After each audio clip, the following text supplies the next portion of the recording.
За Чингис Бонд Самурай Бонд Хятадаас авсан зээл энтгэхээс авахар гарын үсэг зурсан $1 тэрбум $1 зээлгээд энэ 4 жил засгийн газрын өрийн таац ханзарч агаарт гараад байгааг дэлсдэхгүй маа.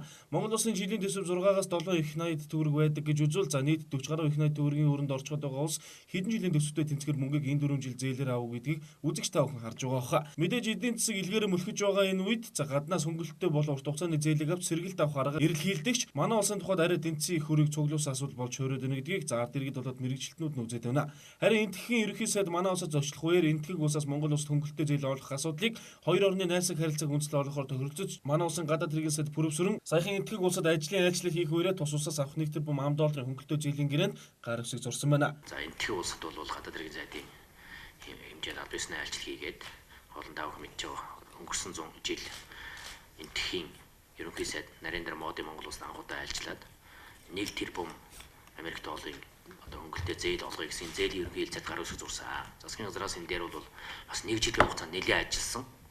За энэ бол бас тодорхой нөхцөлтэй одоо Экзим банкны зээл.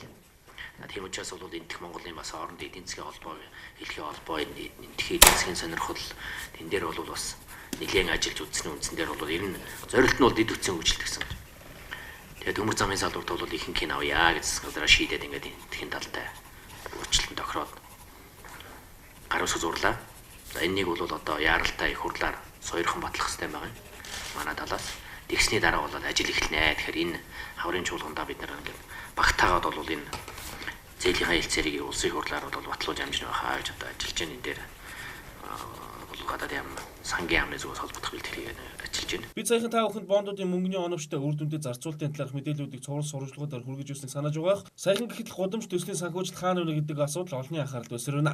Хувийн болон төрийн өмчт нийлсэн 38 компани гудамж төслийн ажлыг өөрсдийн хөрөнгөөр хийж улсад хүлээлгэж өгөөд санхүүжилтээ авч чадаагүй илгээрээ мөлхөж өгнө гэдгийг мэдэгдэж жагсаал хүртэл зохион байгуулсан. Дээрээс нь 50-аад ганцхан жил болж байгаа явган үнэ зам гэрэлтүүлэх гих зэрэг дэд бүтцийн ажлуудад зардлыг гаргаж дахин хийж сул зардал гаргасаар байгаа нь за улсын төсвийг бүрдүүлдэг ард иргэдийн ундууцлыг маш ихээр хүргэсэн байгаа юм а. Зээлгүй улс гэж байхгүй бах за хамгийн гол нь зээлээ зөв зарцуулж хойчдоо өр өгөөчд эдийн засгийг дампуурлаас аврах ажлуудыг онож зохион байгуулан хөрөнгө оруулах шаардлага байгааг хэлэх байна. Цагтаа 17% хүртэл өсөлттэй дэлхийн эдийн засгийн өсрөнгөө хөгжилтэй байсан гэх Монгол улсын өнөөгийн нөхцлөөс харахад эргэн бүрэн 14 сая төгрөгийн өртөө байгаа нь маш том эмгэнэл гэж хэлэхэд илүүдэхгүй үзье. Тиймээс шинээр авчирж байгаа зээлүүдийн өрөшгтө зараасаа гэсэн хүсэл ард иргэдэд үргэж байдгийг энд дуулгах байна.